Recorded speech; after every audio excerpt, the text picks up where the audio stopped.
Hello, everyone. Thank you for joining us today. This webinar is being presented by the Clean Energy States Alliance, also known as CESA, and our topic for today's webinar is Geothermal Networks, an Opportunity for States. We've got a very exciting cast of speakers lined up here to speak with you today. Before I pass it to them, I'd like to go over a few quick webinar logistics. All of our attendees are in listen-only mode, so you can hopefully hear and see us, but we can't hear and see you. We would love to hear from you, so we encourage you to submit your questions and your comments via the Q&A panel that you see in your Zoom webinar console. Please type those questions in as you think of them. We've got a lot of people registered today. Expect we'll have a lot of questions and we'll get to as many as we can. So type those questions in when you think of them. If it's helpful to you to put automated captions on, you can click on the CC button to do that. I can't vouch for the quality of the captions, but they might be helpful to you. I'm going to put a link to the speakers' bios in the chat shortly, so you can read more about their impressive accomplishments. And finally, this webinar is being recorded. We'll send you an email today or tomorrow with a link to the webinar recording and also a link to the slides as a PDF link. So we'll get all of that out to you as soon as we can. So with that, I'd like to now pass it over to my colleague, CESA Executive Director, Warren Leon. Hey, thank you, Sam. Before we jump into the webinar, let me tell you all a little bit about CESA. We're a national membership organization, and we're composed of public agencies and organizations across the country, and most of our members are state agencies. And if you look at the next slide, you can see logos of our members. We have members in 21 states, and we do a lot of information sharing. We do group projects. We identify best practices and policies that are useful for states to advance in order to move forward with clean energy. And if we could go to the next slide,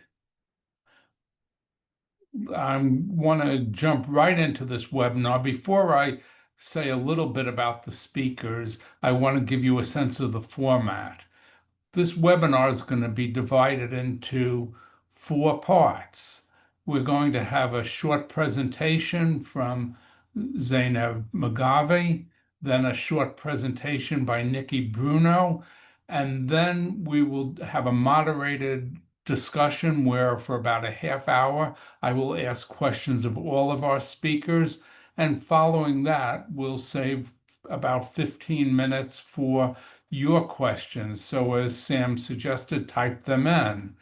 And let me tell you who we have on this call and why. This topic of network geothermal is of increasing interest to the private sector, to states, to utilities, and others. And we have some folks really well suited to talk about this.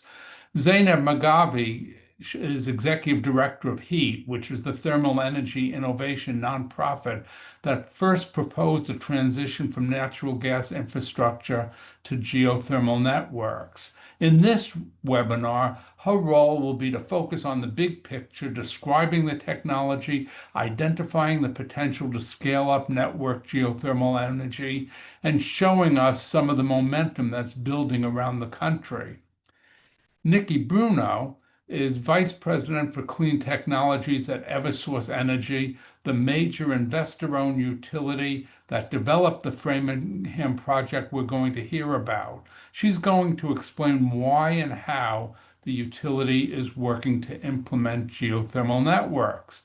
And then we're going to be joined by 2 senior program directors from the Massachusetts Clean Energy Center, which is a state economic development agency dedicated to accelerating the growth of the clean energy sector.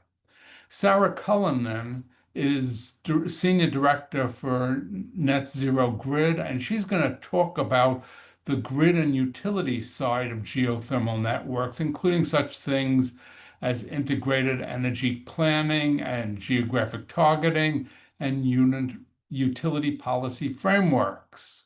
Her colleague, Peter McPhee, is Senior Director for Building Decarbonization, and he's on here to focus on the opportunities geothermal affords for achieving state emissions targets, for providing benefits to residents, and the opportunity geothermal networks have to address energy inequities.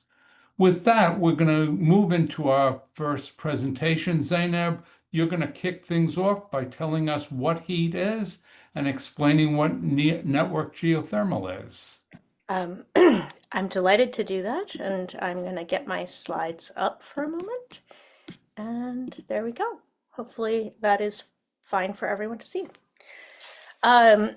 It's a pleasure to share this with you. We all need some good news and good stories in this moment. And I get to oh, I should start with the first slide.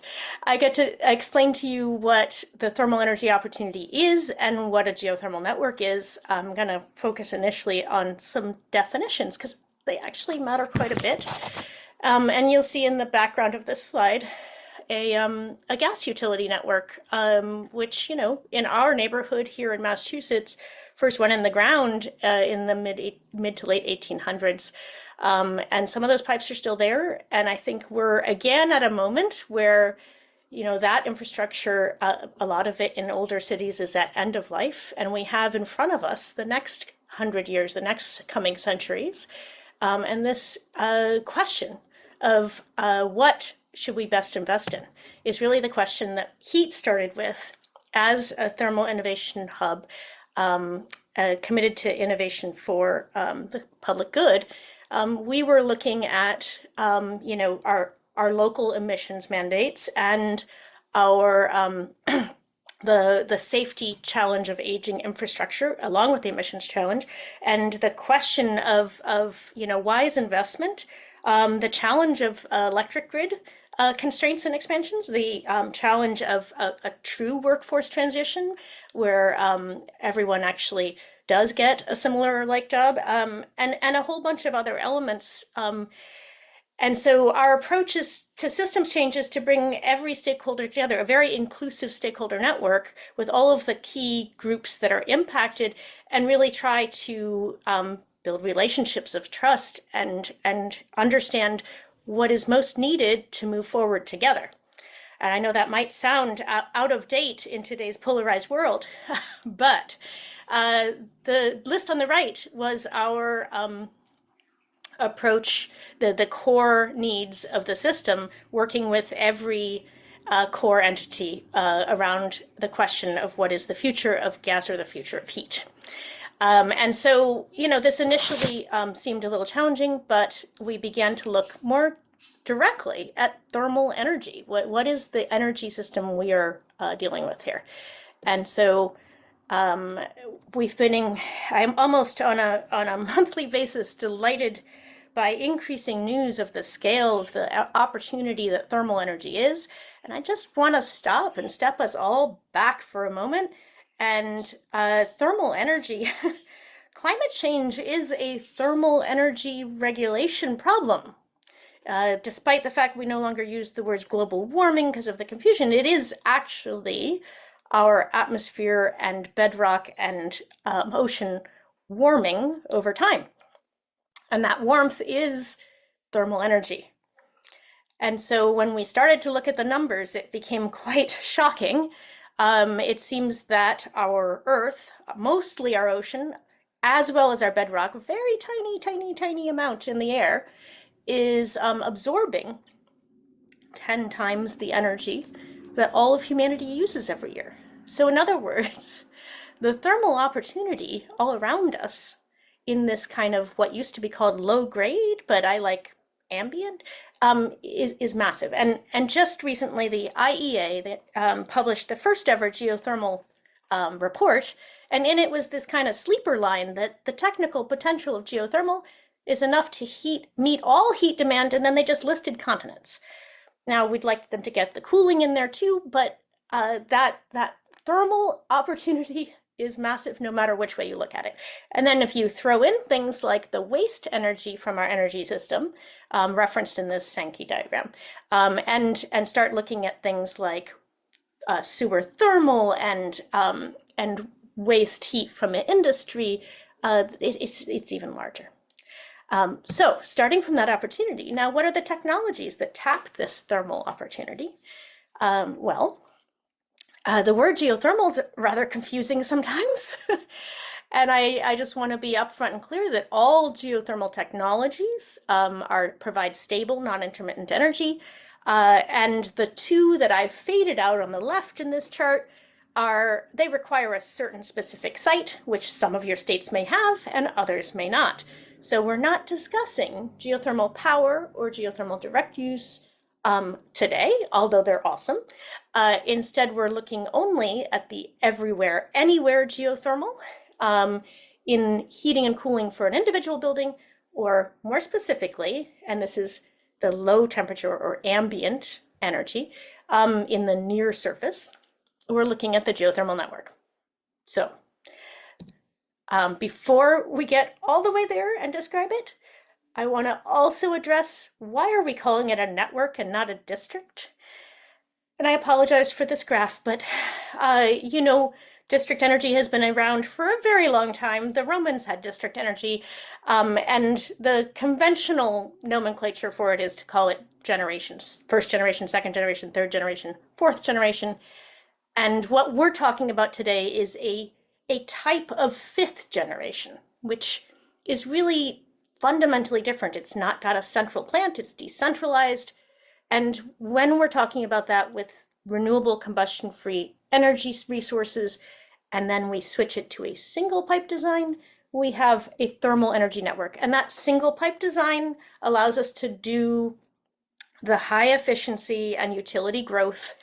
And so this is, I know, a little detailed and wonky, but the challenge is that if every state uses different language and nomenclature, we have a little harder path to lifting off this industry. So setting this aside, that's why networks, and here is what it is. First of all, you have your buildings. It's best to divide it into 3 parts, and it's a good way to approach costs and other questions about this. In the buildings, it's not unlike any other heat pump. It's a geothermal heat pump, sometimes called a water source heat pump. And you can have one or many, and it can provide as much heating, cooling, or both at the same time for the building as needed. The supply, the thermal energy supply, instead of being the air, like an air source, or the ground right at the building, like a typical single building install, the supply comes from a pipe in the street that's filled with water, or water in a little antifreeze. And that supply pipe is coming off what I'm calling a distribution loop. And it could go around the block and go down the street, across. And each of those rings of pipe is moving water around in a circle. And water is a wonderful carrier and a very low cost and environmentally friendly carrier of thermal energy or heat. And so that water in the pipe is actually designed to be at the kind of temperature of the ground. So you have very minimal losses, and you can both heat and cool off of it. And then there is a managing thermal utility. And that managing utility is bringing thermal resources on and off of that supply to make sure it stays in that good temperature range for supplying the optimal, most efficient heat pump temperature. And so that's where all those thermal resources we just discussed, that whole thermal opportunity is now has a opportunity to be delivered to customers. And so each of the components here is absolutely old tech, has been around for a long time. You put them together and it's new tech. And the way and the method of designing and the optimization is something we are in the process of optimizing. The critical piece that I want to say about this is that this design and this approach is allowing a kind of modular growth that is a utility friendly thing. So you can add or subtract customers, you can add and subtract loops to incrementally grow or transition infrastructure. And by doing so, by creating this thermal network, you've really unlocked a thermal market, turning local waste thermal into a thermal asset. And that is a really exciting opportunity we have really barely begun to quantify. And of course, we have an existing workforce, and pictured on the left is some gas utility workforce that knows how to put pipes in the ground and can do it today. And there's a growth opportunity in the drilling workforce, which we need more of. I'm going to just jump into a couple more of the key points I want to make, because I think everyone's going to follow up later with more detail. But, you know, I think a lot of people, when they first hear this, they understand what it sounds like, but then they wonder, well, why would you put all this pipe in the ground and employ all those workers when you could just put a heat pump on each building? And the answer over and over again is it's efficiency. And the efficiency of the technology that you decarbonize heating and cooling with, it has a direct and very substantial impact on the electric grid. To give you a sense of this is this Falcon curve. It's January to January, all electric use for buildings. The green is where we're at today, and each of the lines is where we would be as a country if we switched to different electric heating and cooling technologies. And so the maximal efficiency is really a path to electric grid benefits, including the Oak Ridge National Lab study, $1.5 trillion of electric grid benefits by just going to the COP of 4 ground source heat pump nationally by 2050. So it's a big deal, that piece, even outside of the direct lower cost of geothermal heating and cooling. Now, there is, like I said, a lot of learning and optimization needed to make this be the best scalable and most efficient technology. And so we have a wonderful research team at HEET that includes all of the entities on the right, that's built a modeling tool that properly models this, and a database, which is open to all states to require submission, like Maryland has done, of utility projects to kind of ensure that we are all getting comparable data to learn from. And to date, with the projects in the ground, like Colorado Mesa and the Framingham project you're about to hear about from Nikki, we really have proven that each of these core needs of the system is achievable depending on how we design it and what our policies are. So that's super exciting. And it's part of why this has driven a crazy momentum in legislation. Here are all the states that have passed laws for gas to geo and of varying types, or geothermal networks. It's an exciting space to be in, and a lot of learning. And behind this are a bunch of human networks. Coming back to that first slide I showed you about bringing different stakeholders together, that is at the root of all of the momentum and outcomes of this. And here's one of those human networks, the Utility Network Geothermal Coalition, which includes all of these gas utilities. They meet regularly. There's also an advocacy coalition, a regulatory one. We've run a couple more, and these allow for that kind of learning and support as we tackle something a little bit new. That has spurred an incredible flood of projects. And the pictured here, we have some local projects in Massachusetts, but I also I threw some global stars on for projects HEET is directly involved in. But right now we're reviewing projects in Maryland, in New York, in Minnesota, in Colorado. It is an extraordinary moment. But there are also, the World Bank has decided to launch a network geothermal program in the Middle East and Central Asia, and at the 10,000 building scale as a development action, understanding that our energy infrastructure is what we build our future economy on. And so I wanted to be very brief so we have a lot of time for conversation and discussion. There's so much more to say, but I think at the heart of it is that we are really networking humans or people in order to drive and build the best energy infrastructure for the future. And this coming together and doing and learning through doing, we've got a hashtag Think Thermal. I think we've discovered there's an opportunity and a solution right beneath our feet. And in, like I said, a very increasingly polarized world, this is the rare space where we all agree across the country. Red state, blue state, all kinds of different backgrounds and perspectives. There is, if we do this right, something in this for everyone. And I'm delighted to share it with you and talk more. Thanks much, Zeyneb. Let me turn to Nikki now, because Eversource built the Framingham project. Can you describe the project and Eversource's role in it, and also explain why a major utility decided to get involved in this particular project? I think Sam's going to share the slides.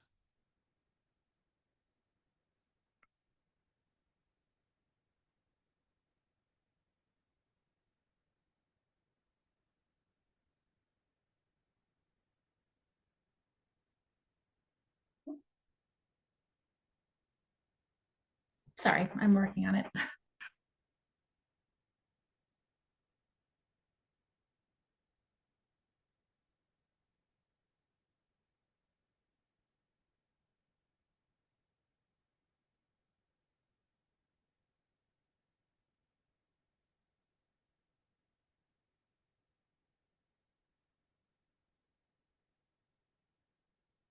Great, Nikki, you're on.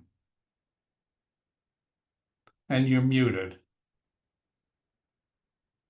Everyone, good afternoon. I'm hoping, I apologize, I had to switch my speakers, just died on my PC. So, okay, We could hear you fuzzily. can everybody hear me now? With some fuzz. I apologize, my speakers just died, so I'm gonna try to. Oh, that's just better. You're Okay, better good. now. All right. Well, I think this is appropriate given all the pivots we're going to be talking about today. So nothing like a good IT challenge before I get into it. Next slide, please.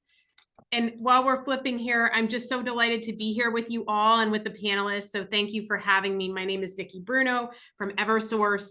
And, you know, Zeyneb eloquently walked through the technology. And, you know, I think figuratively and quite literally connecting folks, systems, and processes as we think about innovation on all three of those levels is really, really important. And so what I'll do here today is hopefully give those folks who are not familiar an overview of our geothermal pilot in Massachusetts. There are so many lessons learned. And I think I'll just kind of build on what Zeyneb said, which is the technology is really not new.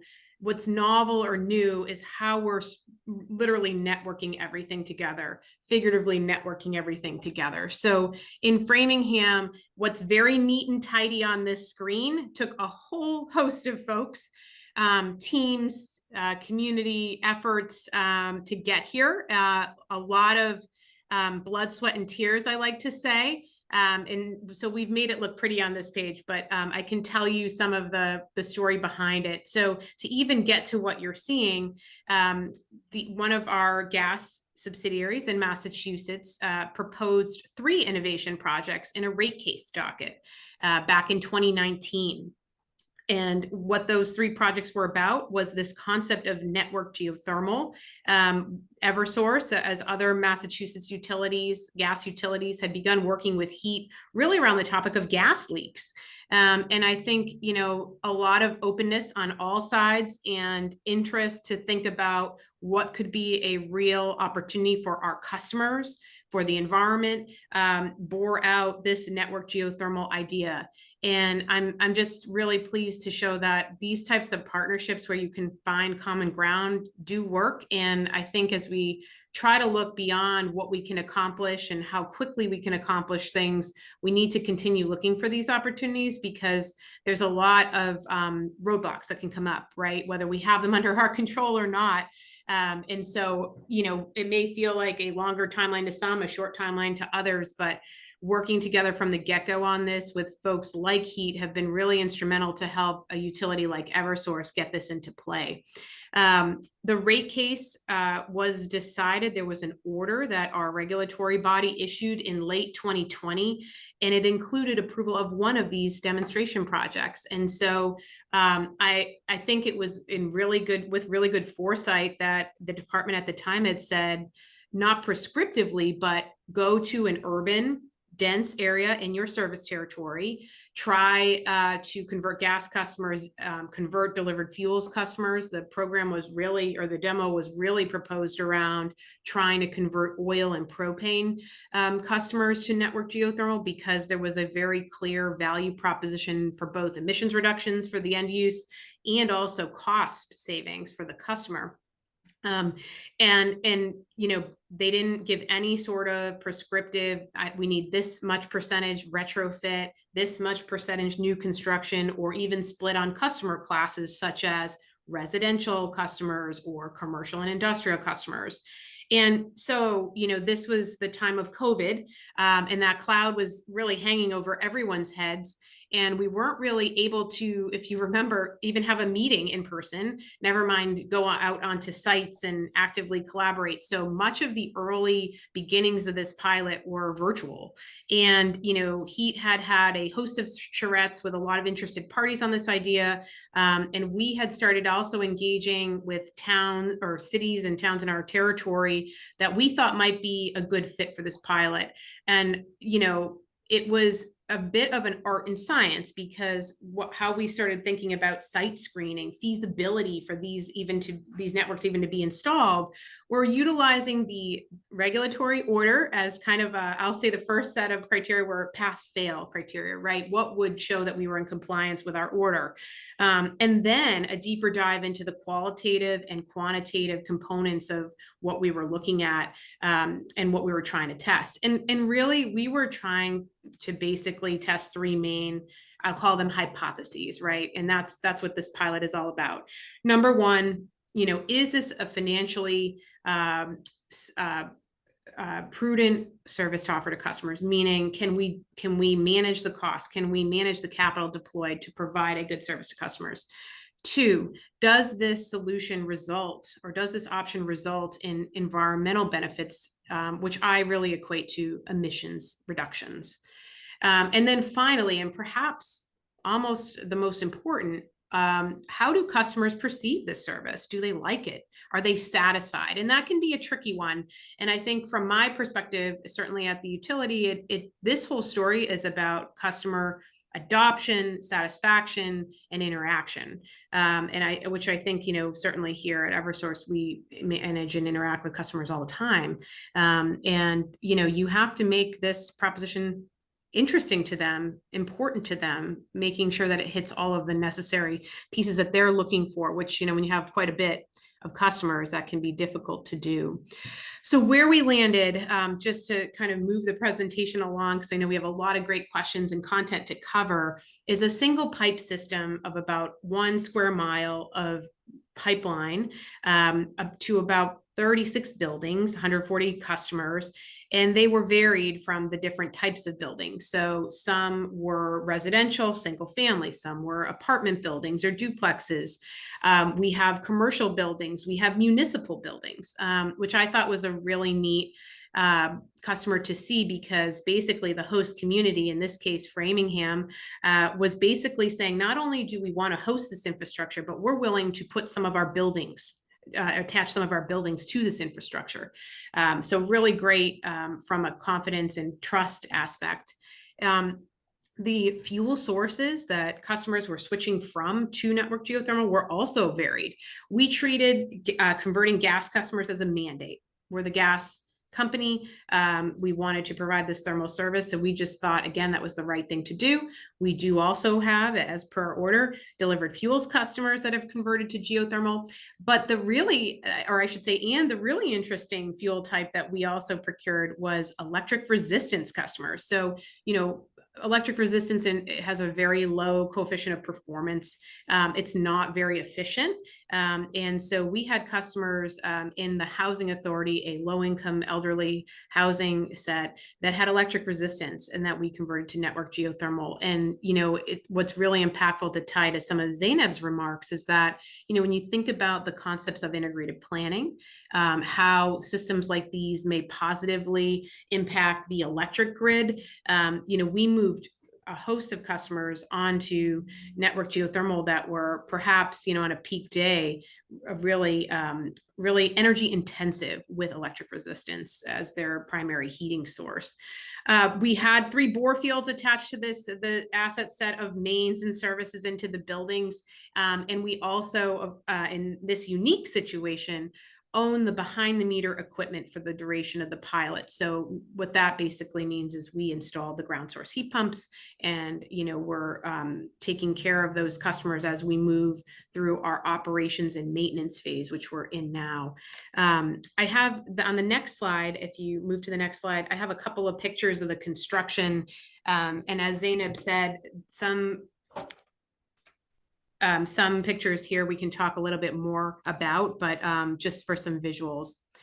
So here's some of the construction, all the phases I talked about, and then the last slide just has a lot of good work on the stakeholder side. So with that, I'll pass it back to Warren. Hey, thanks very much. We're now going to move into the moderated discussion part of the session. And if Sam, you could take down the slides and everybody turn on their cameras. I'm going to ask different folks different questions. And Peter, let me start with you. Mass CEC is helping Massachusetts communities plan for and implement this technology. Why are you doing that, and what are you doing? Yeah, thanks, Warren. So Mass CEC is really focused on innovation, and we're really trying to identify the solutions that we'll use in 2030 and beyond to help us reach our decarbonization goals in the state, which are relatively rigorous. So we undertook this project to understand how this is relevant here in Massachusetts and to figure out what role network geothermal can play here in our state. But we also wanted to do something knowing that we had this great first utility-owned project. We wanted to be able to share the learnings with other states and jurisdictions that might also be interested in this. So ultimately, we wanted to study this project. We wanted to develop the tools and the data and the best practices that come out of it to support understanding how well this project's performing, but also to look forward about what other potential projects within the state and beyond, how they could be designed and how they could be best performing. We've had a great partner working with HEET as the principal investigator for this project, but also incorporating the work of national laboratories, universities, and some others. And Eversource, obviously, as the implementer of this project, has really been wonderful to work with and allowing us to get in there to collect data. So part of what we're doing with this project is collecting data, everything from underground temperatures to water flow rates to performance in the distribution system, understand how well this project's performing so that we can develop the tools and evaluate it so that we can continue to improve upon this design to have potential future systems that are better and better performing. On top of that, we wanted to look statewide. So beyond just Framingham, where else in Massachusetts would this make sense? How much could network geothermal operate to offset heating needs in different communities in the state, from our urban coastal cities or in cities in the inside of the state towards our more rural areas in the west and central parts of the state.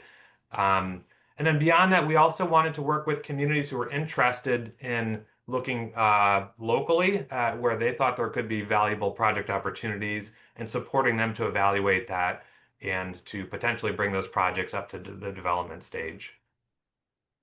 Okay, good. Well, let me turn back to you, Nikki, based on that. Eversource is pursuing some additional projects here in Massachusetts and elsewhere. And from Eversource's standpoint, what makes for a good project? And what types of projects does Eversource believe are the most promising and the most doable? Sure. Thanks, Warren. So, I'd be remiss if I didn't mention, HEET is the lead on a Department of Energy grant that we had submitted collectively, and we received funding for, which would be an expansion of the Framingham pilot. And so we had completed the first phase of design, and we already saw cost reductions from the pilot, right? So you're able to see those economies of scale manifesting in just the second go, which is really encouraging and exciting. And very, very recently, the DOE has just restarted negotiations on that phase 2, which we were initially in December down selected for, which is the implementation phase to actually, go out and build that second or the expansion of the existing loop. So more to come. We're kind of in a fury, right, Zeyneb, working through all the details. So that's very top of mind and our focus. When you think about more broadly, where do these systems fit? I think living through all of the lessons learned of the pilot, the retrofit market, this is not going to be unique to Geo, but is certainly very difficult in the New England area. And I would encourage folks on the phone, depending on where you're coming from, right? You have different housing stock, different building stock. And so for us here in New England, it's very old. A lot of updating needed. And so we see a promising opportunity in the new construction space. So where developers are starting fresh. One of the largest cost drivers in our pilot is the home conversions, the building conversions. So we see that as some opportunity there. Also, when you think about economies of scale, again, in these denser areas, you can connect more load very close together from a geo proximity perspective, but also more diverse load, which I think is really important to mention because these systems function very well when there's a diversity of load. So it's not all singularly situated, exact replicas of the same type of house. You have loads that can offset the heating or cooling needs depending on what season you're in. I could go on, but that's just kind of a flavor of what we're thinking and what may qualify for, a quote unquote good site to look at or good set of buildings to look at. No, that's very helpful. Thanks. Well, so you're learning from this project and you're looking for others, but Sarah and Peter, Mass CEC, is also learning. And what feedback have you received from the communities you're working with? And based on that, what do you think makes for a good network geothermal project from the standpoint of the community? Yeah, I can start with this one. One of the a grant program that we helped to fund and HEET implemented is called Kickstart, and it was a set of community grants to do feasibility studies for geothermal projects in communities around Massachusetts. It was about 12 feasibility studies. And I guess kind of like practically speaking for people on this call, those are all just wrapping up and they're all posted online via HEET's website, and can be a great resource in terms of understanding, as a community has started to think about, could we build a project here? What are the major questions the community is going to come up against? And one of the kind of the theory of the case for the Kickstart program, the Kickstart grants, was that network geothermal requires community input and for a whole neighborhood to kind of be on board with the concept of going in this direction. And so a really key component of getting a project off the ground is building that momentum and building that understanding and trust ahead of actually pursuing the technical feasibility of the project. You kind of have to do both hand in hand, and the feasibilities, some of them do that in terms of looking at what is the right thermal resource to be tapping into, what are the buildings that would be networked, and at the same time doing some education and hand-holding of those neighborhoods that would be impacted, and seeing, how can we start to get people kind of up to speed on this new technology and this new opportunity. Okay. So I guess to speak to your question was about what are the kind of the feedback we're hearing and the things from some of these communities. I can speak to a couple of them. I know some of them in very dense areas have had trouble finding being able to site borehole fields. like your Cambridges of the world. They're very dense urban locations. Cost is definitely one of them. The state has started to try to address that by legislating new financing mechanisms for things like network geothermal. There's a bill in the being considered in Massachusetts right now. We're calling it the affordability bill that puts a couple of financing mechanisms on the table. And let's see, this might also be a good segue opportunity to talk about another pilot that did not move forward as successfully as Framingham, at least not yet, in Lowell, Massachusetts. Zeynep might be best to kind of step in to talk about the pitfalls there and the path forward. But I think kind of big picture, the Lowell project was another demonstration project that was approved by the Department of Public Utilities, and ended up being they made the call that it was going to be too expensive. They couldn't get enough customers on board, and decided not to move forward with it at this time. There's, I think the kind of the takeaway of that project, I think the big picture takeaway is that these demonstrations are meant to show us, teach us what, the failure of it is okay, that we're learning from that attempt at implementation and learning what could be done differently to potentially make it successful in the future. What could we tweak? Is there something about the location, the customer base, the model that they tried to move forward with? But yeah, I would love for So let me turn to Zeynep. Can you give an example of a couple of projects, not necessarily in Massachusetts, but across the country, that are moving forward, and what's made them into good projects? Sure. The oldest project I know of this specific design is in Western Colorado, and it was a good project for a number of reasons. One, it had a diversity of load, so both heating and cooling and a bunch of different usage patterns, which really kind of reduced the infrastructure cost or the boreholes for the energy delivered. Because when you interconnect the buildings, that shared infrastructure, if you have a bunch of different uses and a bunch of different demands over time, you're increasing your efficiency. So that is a great case study where they actually incrementally built 5 loops over time, showing that as you grew the system, your efficiency increases.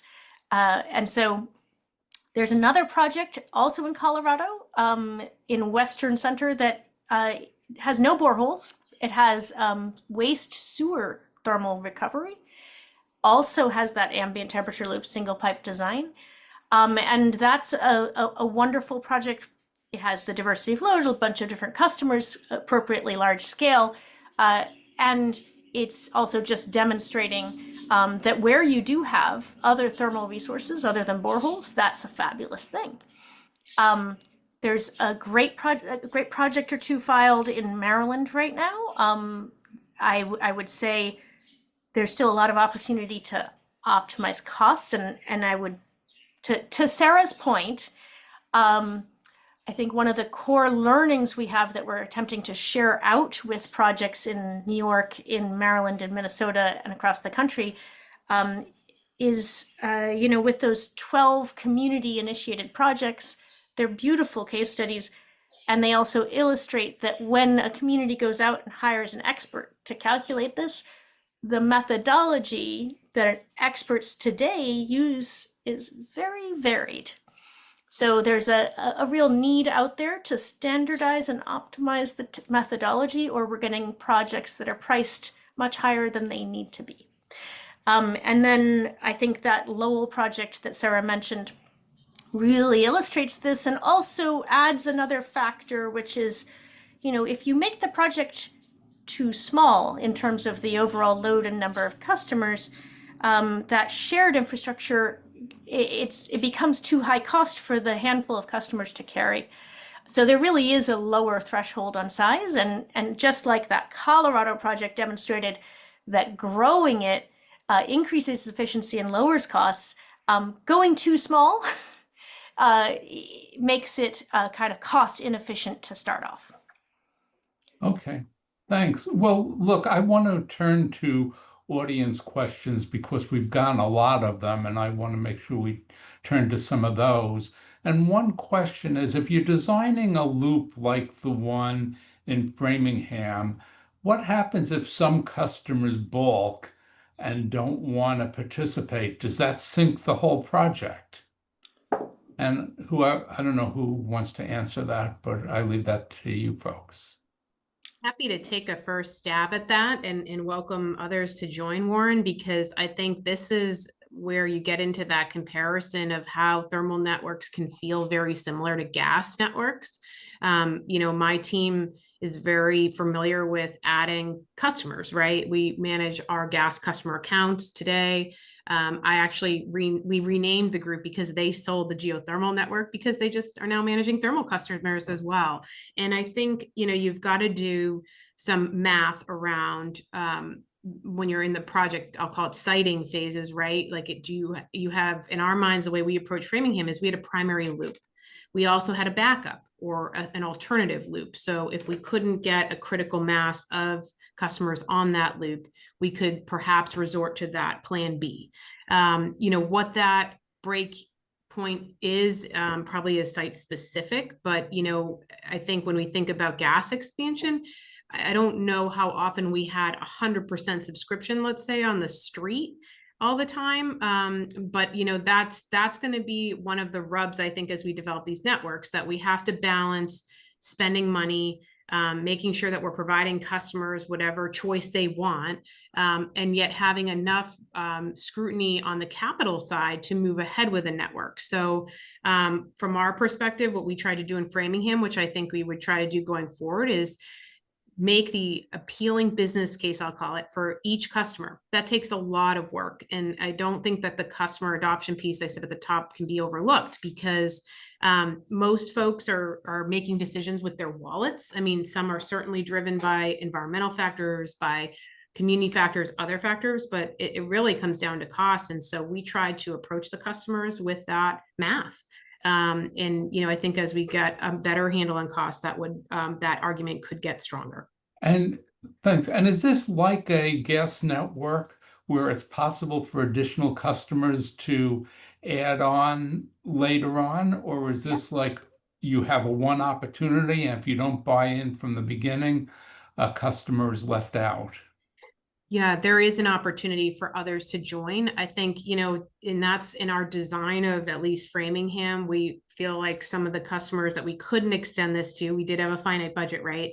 It will, if there's a main on the street, it's a lot easier than starting from scratch. So it feels very similar in that regard. Okay.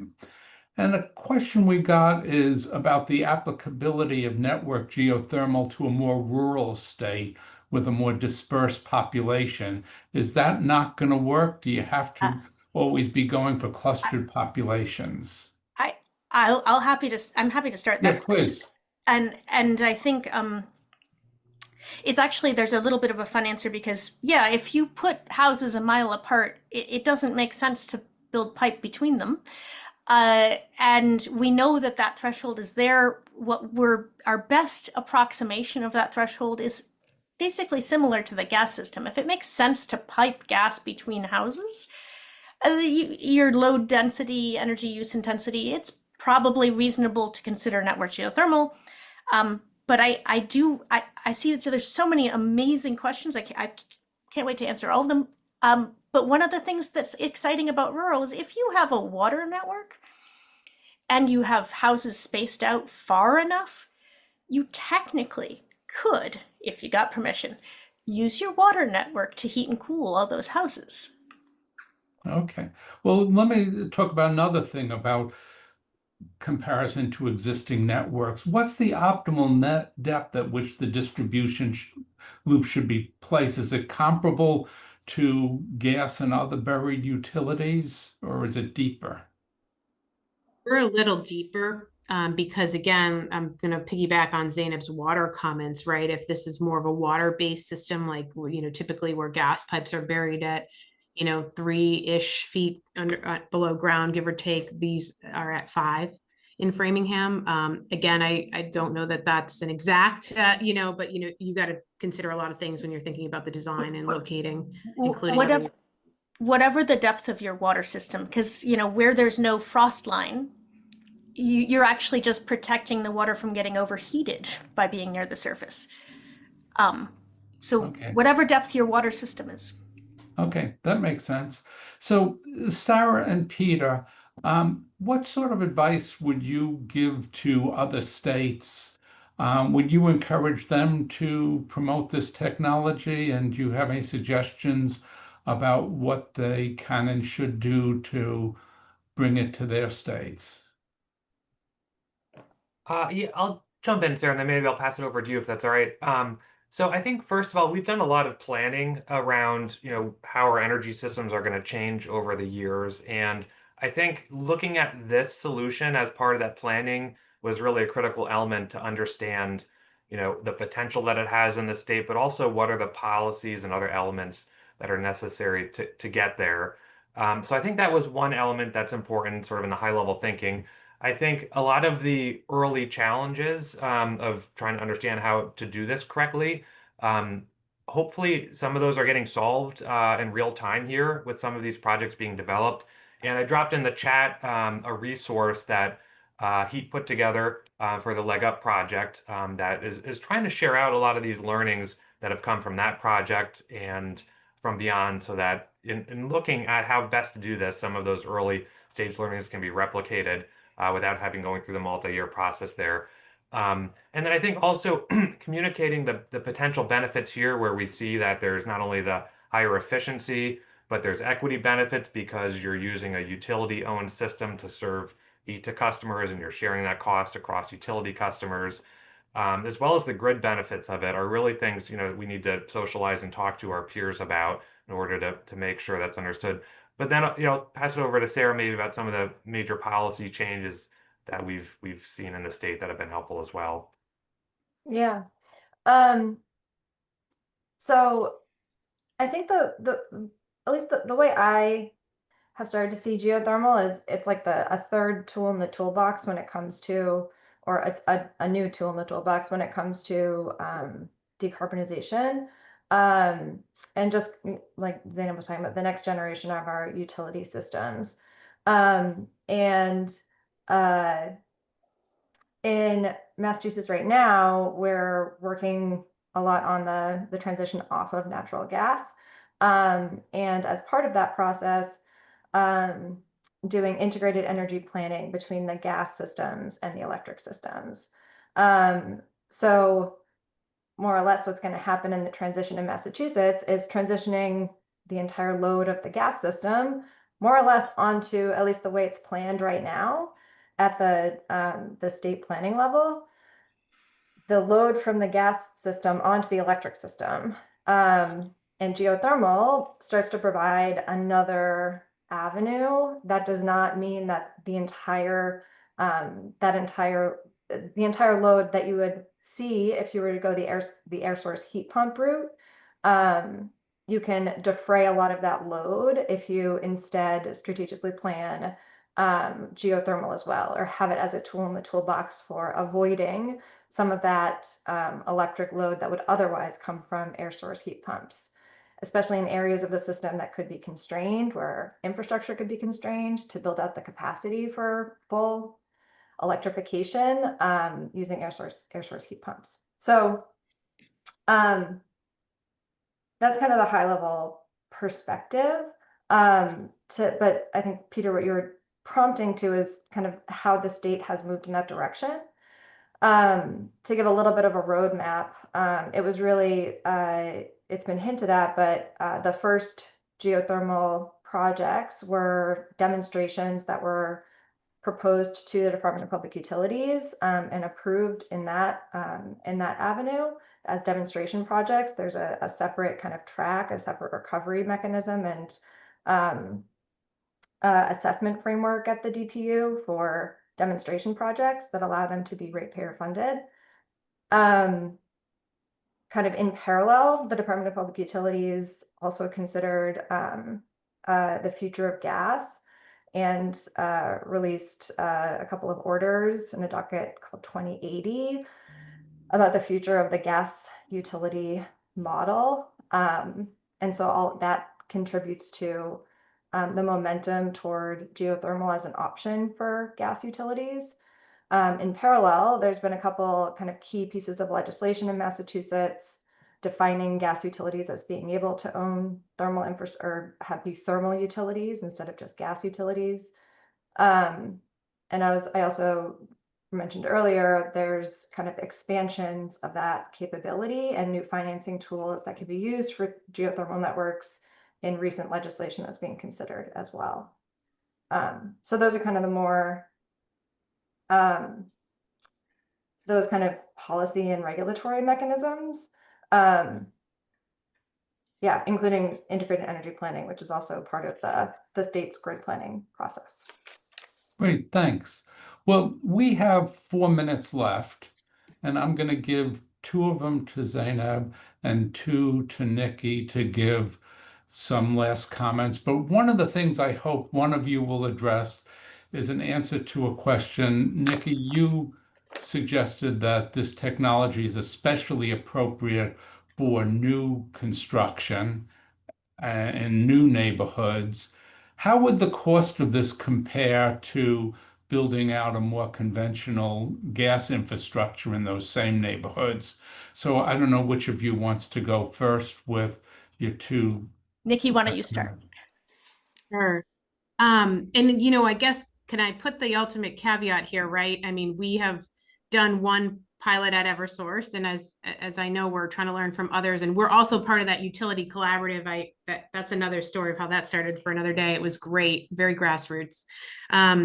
I think that is a very good question because right now, it is not necessarily cheaper. And I think we have to send a lot of good signals, in my opinion, to the geothermal marketplace, right? I call it the vendor ecosystem, because, the realities of building up a business or a service offering for customers is that we need to have, a lot of the workforce Zeyneb was talking, but not just the represented or the union's workforce, but also all of the support structure too, whether you're non-represented within the utility, if the utility is deploying this service, but the HVAC installers, the drillers, any other materials or supply chain type organizations that would help us move this forward, because the reality is it feels like a specialty market compared to other conventional technologies. And so in efforts to bring the cost down, we need to say, hey, there's an actual demand here for this.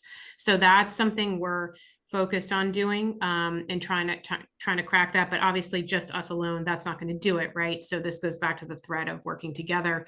The other thing I would just say in my last 30 seconds here is that, I think there is every location probably technically could host a geothermal network. It goes down to that question Zeyneb was asked, right? Like, where does it make best sense? And so you really have to work on a site-specific basis to think about what the costs are, how you can take advantage of economies of scale with, like, say, a developer, et cetera, or somebody else.